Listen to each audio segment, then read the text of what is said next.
Iya, maaf Ibu. Catat. Halo semua sahabat Lepania, selamat datang di Lepania Talk. Hari ini kita akan mengobrol bersama Ibu Lydia, Ibu Enda, dan juga Ibu Santi mengenai apa itu BB Binomika dan mengapa perubahan namanya seperti itu. Oke, mari kita mulai. Selamat siang Ibu Lydia. Jadi kalau saya boleh tahu, Ibu sebelumnya posisi apa ya Bu di BB Binomika ini? Saat ini saya sebagai manajer labkes. Manajer, berarti yang mengelola untuk labkes gitu ya Bu? Khusus layanan laboratorium. Baik. Oke, Bu. Jadi saya mendapat informasi ya Bu, katanya kan BB Binomika ini berganti nama, sebelumnya adalah BBLK.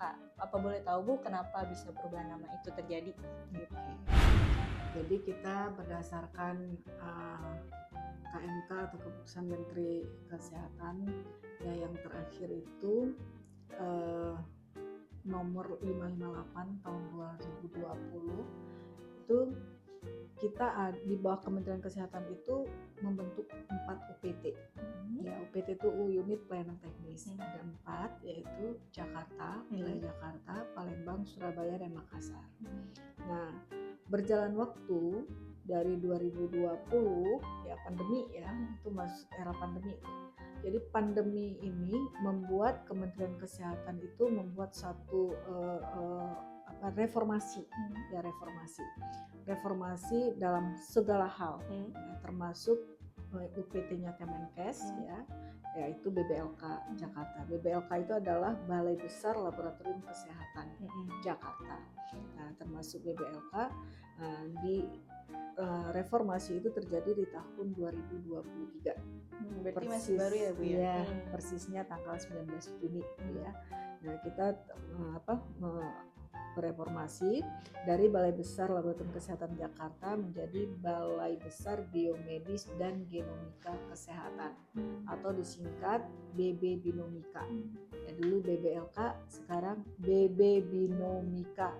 Sedikit tambah ya. Iya. Nah, fungsi BBLK sebelumnya yaitu melakukan pelayanan di laboratorium klinik dan laboratorium non klinik ya, non klinik. Nah, juga ada fungsi bimbingan teknis ya, BIMTEK untuk wilayah regionalnya. Kita dulu punya 6 regional ya, 6 regional itu adalah wilayah kerja BBLK ya. Saat itu Jakarta, Banten, Jawa Tengah, Jawa Barat, Kalbar, dan Yogyakarta. Itu 6 ya. Nah, dengan reformasi ini, kenapa terjadi reformasi? Jadi pasca pandemi ini banyak hal yang harus dilakukan perubahan oleh Kementerian Kesehatan. Termasuk salah satunya BB Binomika atau Balai Besar Biomedis dan Genomika Kesehatan itu pertama untuk membuat terobosan di dalam pengobatan. Ya, terobosan dalam pengobatan. Jadi kalau sebelumnya kan kita nih sebagai pasien ataupun sakit kan ditanya dulu ya, Ibu apa keluhannya, Bapak apa yang dirasakan, gitu kan sama dokternya ya. Iya. Nah, dengan kehadiran BB Binomika ini nanti sang dokter itu sudah mengetahui bagaimana identitas kesehatan dari pasien melalui pembacaan DNA-nya ya, DNA-nya. Dari mana? Punya rekaman itu dari pemeriksaan sequencingnya. Nah, jadi bedanya BBLK dan BB Binomika, kalau BBLK kemarin itu menjalankan fungsi tadi pelayanan atau pemeriksaan lab, klinik non klinik, kemudian ada bimbingan teknis, kemudian juga penyelenggara uji profisiensi. Nah, saat ini keempat tadi fungsi tadi ditambah. Jadi penambahan fungsi, dia harus melakukan pemeriksaan sequencing, kemudian juga ada penanganan genbank ya. Genbank itu namanya juga bank itu kan tempat penyimpanan. Apa yang disimpan di situ itu gen tadi ya, bentuknya apa? Informasi dari mana? Ya tadi DNA tadi. Jadi cara dapatnya adalah saat ini BB Binomika itu tetap UPT ya, tetap dia UPT Kementerian Kesehatan. Jadi dia di bawah Dirjen, kalau BBLK sebelumnya di bawah Dirjen Yankes, ya. Kalau sekarang kita di bawah Dirjen Keslan, kesehatan lanjutan, ya kesehatan lanjutan, ya kesehatan lanjutan. Tetap kita sebagai UPT. UPT itu unit pelayanan teknis, ya. Kalau Kementerian Kesehatan itu produk kerjanya adalah regulasi, karena Kementerian Kesehatan itu adalah regulator, ya produk kerjanya adalah regulasi. Kalau UPT tempat di mana regulasi itu diimplementasikan, itulah UPT. Jadi apapun kebijakan dari kementerian itu UPT penyelenggaraan. Melaksanakan gitu ya Bu ya. Termasuk saat ini BB Binomika, kita wajib menjalankan tugas dan fungsi kita yang baru dibentuk ini. Ya. Jadi layanan kita sebelumnya tetap ada. Apa itu layanan kita yang sebelumnya? Pelayanan lab klinik dan non klinik. Kalau pelayanan klinik itu mulai dari pemeriksaan hematologi, kimia klinik, urinalisa, kemudian virologi, imunologi, ya, sama mikrobiologi klinik. Ya. Jadi spesimennya semua spesimen manusia, mulai dari darah, urin, feses, apalagi sputum, ya, sputum, apalagi rambut juga, rambut, ya, rambut. Pokoknya dari manusia deh, ya, itu termasuk dalam lab klinik. Nah, spesifik pelayanannya apa? Kalau hematologi tadi darah lengkap, ya. Kalau urin lengkap. Kemudian kalau kimia klinik itu apa tuh?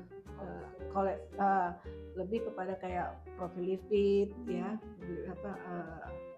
fungsi hati, ya, itu ya, fungsi ginjal itu dia, ya. Kemudian ada imunologi, itu hormon, semua pemeriksaan hormon. Kemudian kita juga ada mikrobiologi klinik. Mikrobiologi klinik saat ini kita pemeriksaan TB. Banyak TB itu menjadi rujukan kita sebagai lab rujukan nasional, ya, untuk sebagai, ya, saat ini kita menangani untuk beberapa wilayah, ya. Beberapa wilayah itu saat ini Jakarta dan Banten kita pegang. Ya. Kemudian juga sebagai lab rujukan campak rubella seperti kita. Itu pelayanan program-programnya tadi Kementerian Kesehatan. Kemudian ada lab non medik. Lab non medik ini ada untuk pemeriksaan kimia dan ada pemeriksaan mikrobiologinya. Sampelnya apa? Di luar klinik. Sampelnya itu ada air, ya, air itu ada air bersih, air minum, air limbah, air hidran, kemudian air kolam renang, itu, ya. Nah, kemudian ada pemeriksaan pangan, bahan dasar pangan ataupun pangan olahan. Nah, itu kita periksa di sini. Juga ada udara itu udara ruangan. Ruangan itu seperti kayak rumah sakit, ruangan pasien, ruangan OK, ya, itu. Kemudian swab itu ada swab penjamah makanan, swab rektal, ya, swab alat, ya, itu kita. Kemudian juga ada pemeriksaan bahan aditif pada pangan, pewarna, pengawet, pemanis, ya. Kemudian apalagi kita pemeriksaan ini endotoksin, ya, kita pemeriksaan lagi marak gitu, ya, endotoksin. Kemudian air hemodialisa, kalau air tadi, ya, hemodialisa. Itu pemeriksaan yang ada sebelumnya dengan nama BBLK tetap masih dilakukan saat ini dengan nama BB Binomika. Nah, tambahannya adalah saat ini kita sebagai koordinator hub. Hub itu tadi yang untuk lab sequencing, ya, lab sequencing. Siapa hub kita itu? Itu tergantung dari beberapa penyakit yang saat ini baru 8 penyakit, ya. Jadi hub kita itu